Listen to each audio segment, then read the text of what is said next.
बीती रात मध्य प्रदेश से आगजनी के दो मामले सामने आए हैं। पहली घटना विदिशा से और दूसरी घटना हरदा की है।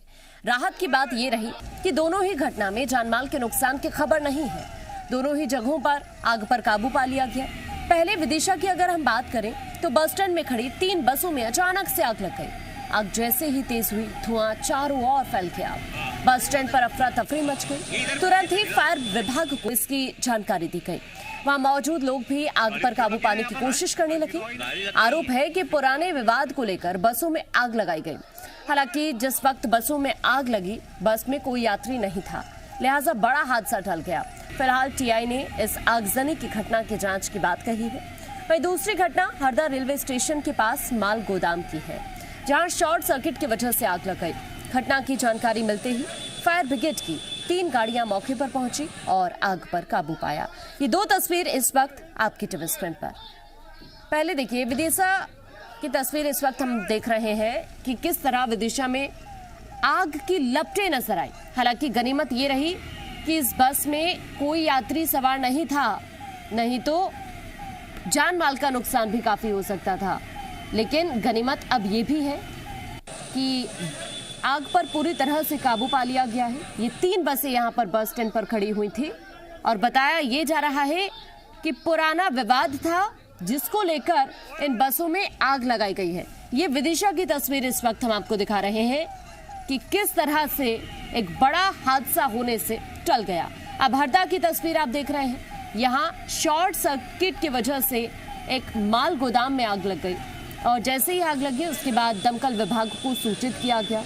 दमकल कर्मी मौके पर पहुंचे और इस भीषण आग पर दमकल विभाग के कर्मचारियों ने काबू पाया। ये तस्वीरें माल गोदाम के इस वक्त आप देख रहे हैं जहां पर आग लग गई। हालांकि जो वजह बताई जा रही है पूरी तरह से तो साफ नहीं है, लेकिन शॉर्ट सर्किट की वजह से आग लगी है, इस तरह की आशंका जाहिर की जा रही है। हरदा की ये तस्वीर इस वक्त हम आपको दिखा रहे हैं। मध्य प्रदेश के 13 जिलों में आज भारी बारिश हो सकती है। मौसम विभाग ने प्रदेश के 13 जिलों में भारी बरसात की आशंका जाहिर की है।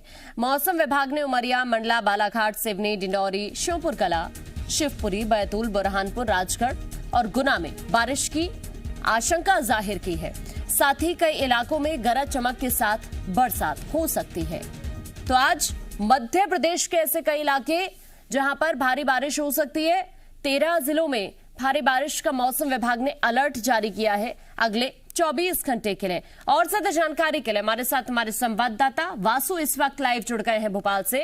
वासु, मध्य प्रदेश के 13 जिले जिनमें मौसम विभाग भारी बारिश की आशंका जाहिर कर रहा है, अभी क्या अपडेट है, कैसा है मौसम अभी वहां पर?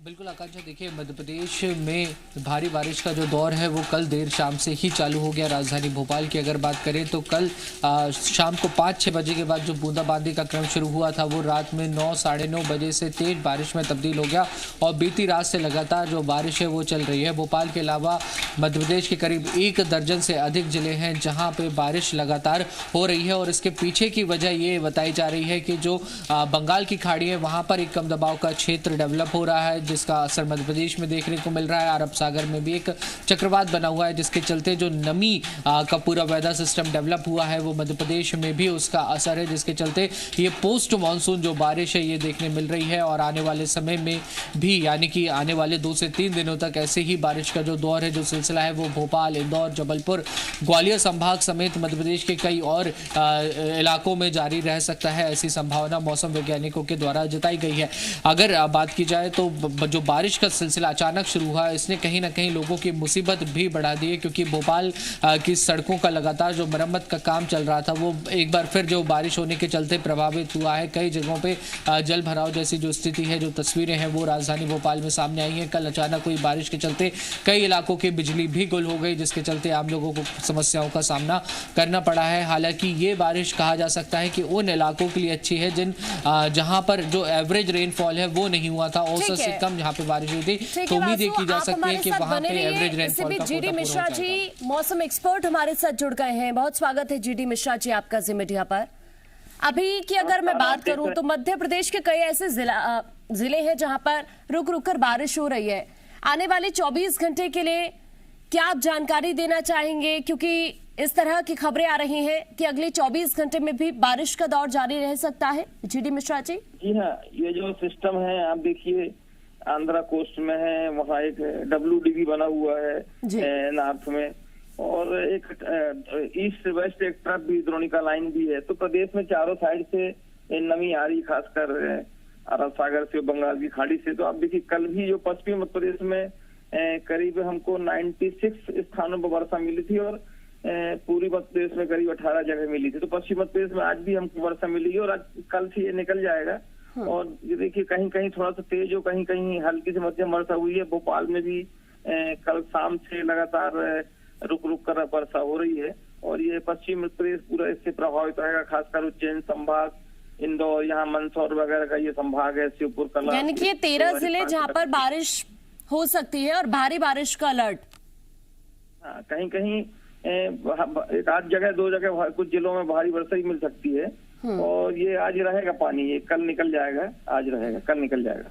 यानी कि आज रहेगी भारी बारिश, उसके बाद कल जो हालात है वो नॉर्मल होते हुए चले जाएंगे, यानी कि कल बारिश रुक जाएगी। बहुत शुक्रिया जीडी जी आपका, आप हमारे साथ जुड़े और आपने ये जानकारी दी।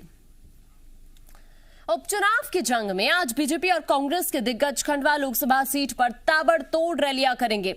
सीएम शिवराज सिंह चौहान आज खंडवा में 4 चुनावी सभा को संबोधित करेंगे। वहीं कांग्रेस के कमलनाथ 2 जगहों पर रैली और बैठक करेंगे। सीएम शिवराज आज नेपानगर, खंडवा, बीकनगांव और मांधाता में बीजेपी के ज्ञानेश्वर पाटिल को जिताने की अपील करेंगे। वहीं कमलनाथ नेपानगर के धुलकोट और मांधाता के पुनासा में कांग्रेस के राज नारायण सिंह के लिए वोट की अपील करेंगे। तो बीजेपी की तरफ से भी आज कई चुनावी रैली की जाएगी। उधर कांग्रेस की अगर बात की जाए तो कांग्रेस की तरफ से भी कमलनाथ आज 2 जगहों पर रैली करेंगे। बीजेपी आज 4 जगहों पर चुनावी सभा करने वाली है, जिसमें नेपानगर, बीकनगांव और मांधाता में सीएम की रैली होगी। उधर कांग्रेस की बात करें तो कमलनाथ की अगर हम बात करें तो कमलनाथ भी इसी तरह से कांग्रेस प्रत्याशी के पक्ष में वोट की अपील करते हुए नजर आएंगे। नेपानगर के धुलकोट और मांधाता के पुनासा में कांग्रेस के राज नारायण सिंह के पक्ष में वोट की अपील करते हुए पूर्व मुख्यमंत्री कमलनाथ आपको नजर आएंगे।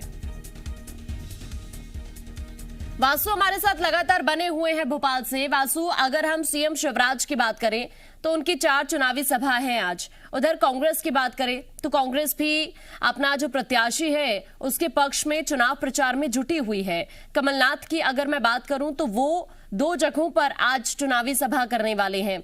अभी क्या अपडेट है आपके पास?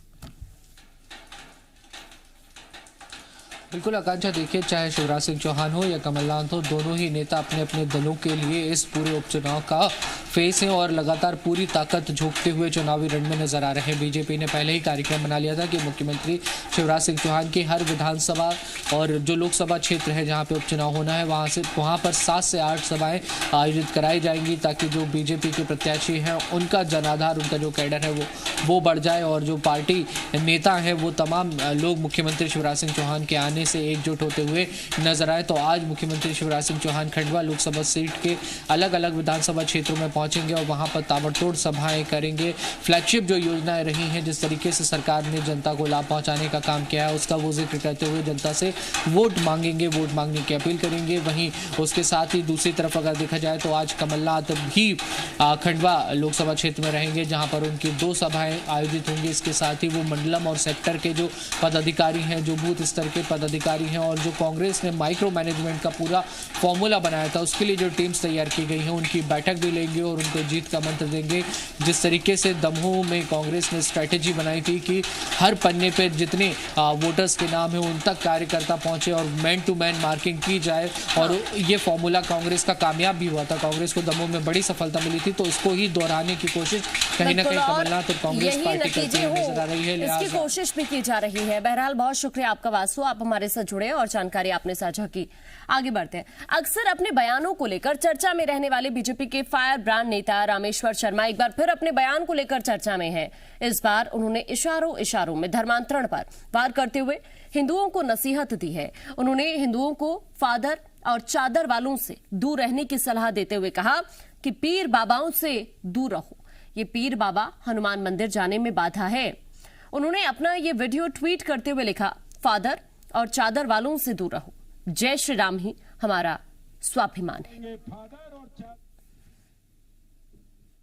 फादर और चादर से दूर हो जाओ हिंदू, नहीं ये तुम्हें बर्बाद कर देंगे। फादर और चादर, समझ गए कि नहीं? अरे समझे कि नहीं? फादर और चादर से दूर रहो, ये पीर बाबा से दूर रहो, ये पीर बाबा तुम्हारे हनुमान मंदिर जाने में बाधा है। उपचुनाव को लेकर बीजेपी ने एक बार फिर चुनाव आयोग से कांग्रेस की शिकायत की है। प्रदेश मंत्री रजनीश अग्रवाल के नेतृत्व में बीजेपी कार्यकर्ता चुनाव आयोग के कार्यालय पहुंचे। बीजेपी ने आरोप लगाया कि कांग्रेस प्रत्याशी महेश पटेल आदिवासियों के बीच गुंडागर्दी कर रहे हैं, उनके लिए विशेष पर्यवेक्षक की नियुक्ति की जाए। इसके अलावा बीजेपी ने जोबट में कुछ अधिकारी और कर्मचारियों पर भी कांग्रेस की मदद का आरोप लगाया। साथ ही कंप्यूटर बाबा के बयान पर भी बीजेपी ने आपत्ति जाहिर की और मामले में कार्रवाई की मांग की है। खंडवा लोकसभा उपचुनाव में बीजेपी की मुश्किल बढ़ सकती है, क्योंकि किसानों ने सरकार पर अनदेखी का आरोप लगाते हुए न सिर्फ मोर्चा खोल दिया है, बल्कि चुनाव बहिष्कार का भी ऐलान कर दिया है। खरगोन के सनावद में राष्ट्रीय किसान मजदूर महासंघ के बैनर तले सैकड़ों किसानों ने धरना दिया। किसानों का आरोप है कि इलाके में कपास, सोयाबीन और मिर्च की फसल खराब हुई है, लेकिन मुआवजा तो दूर, अभी तक सर्वे भी नहीं कराया गया। वहीं प्रदेश के कृषि मंत्री कमल पटेल चुनावी दौरा कर रहे हैं और मंच पर किसानों को माला पहनाकर उन्हें खुशहाल बता रहे हैं।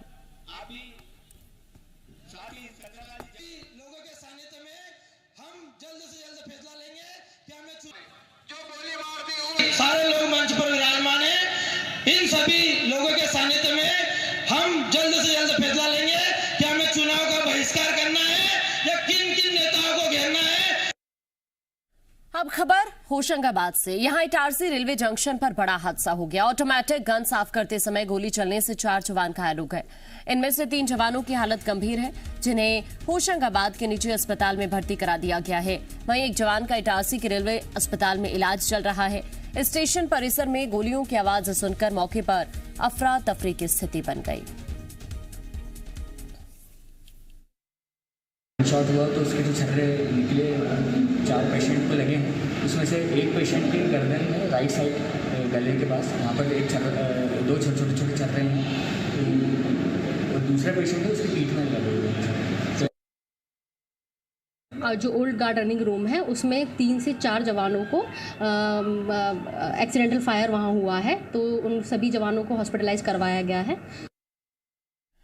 इंदौर के लसूड़िया में स्थानीय लोगों की तरफ से थाने का घेराव करने का मामला सामने आया है। बताया ये जा रहा है कि राजीव विहार कॉलोनी के लोग नशेड़ी बदमाशों से परेशान हैं। हालात ये है कि शिकायत करने पर बदमाशों की तरफ से धमकी दी जाती है और इसी से परेशान एक महिला ने जहर खाकर आत्महत्या कर ली थी। आईजी, डीआईजी और सीएसपी को शिकायत करने के बावजूद भी कोई पुख्ता कार्रवाई नहीं हो रही है। लोगों का ये कहना है कि शिकायत के बाद भी पुलिस समय पर इलाके में गश्त नहीं करती है। क्षेत्र के लोगों ने थाना प्रभारी इंद्रमणि पटेल से फोन पर बात करने वाले व्यक्ति पर इनाम भी घोषित किया है, क्योंकि थाना प्रभारी फोन तक नहीं उठाते। भोपाल के एक जिम में उस समय हंगामा मच गया जब एक महिला ने अपने पति को उसकी गर्लफ्रेंड के साथ रंगरेलियां मनाते हुए रंगे हाथों पकड़ लिया। ऐसे में पत्नी ने मौके पर पति और उसकी गर्लफ्रेंड की जमकर धुनाई कर दी। महिला ने पहले दोनों को चप्पल से पीटा, फिर बाल पकड़कर जमकर धुना। बताया जा रहा है कि पति पत्नी में 3 तलाक का केस चल रहा है। ऐसे में पत्नी कई दिनों से अपने पति का पीछा कर रही थी और जब पति पकड़ में आया तो हंगामा मच गया।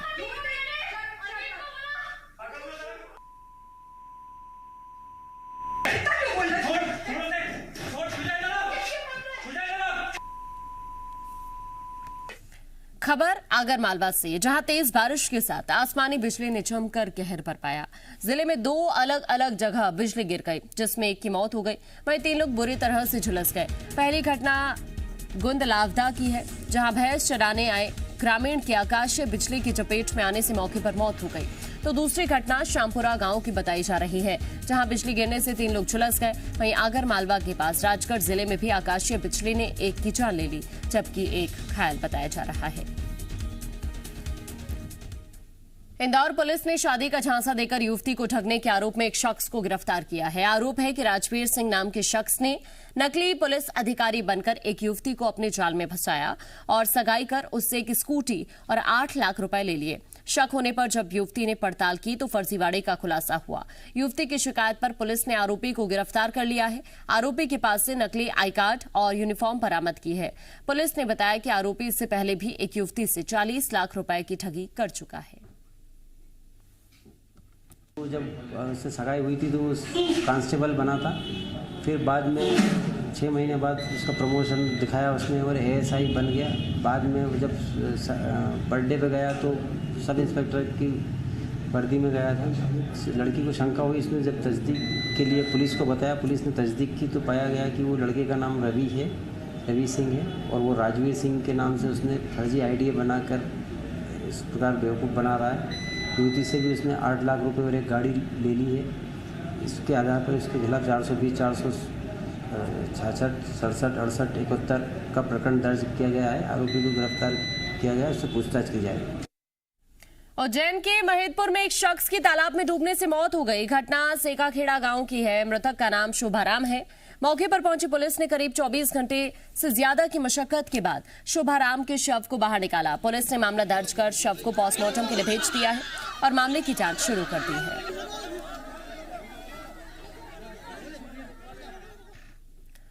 और फिलहाल वक्त है एक छोटे से ब्रेक का।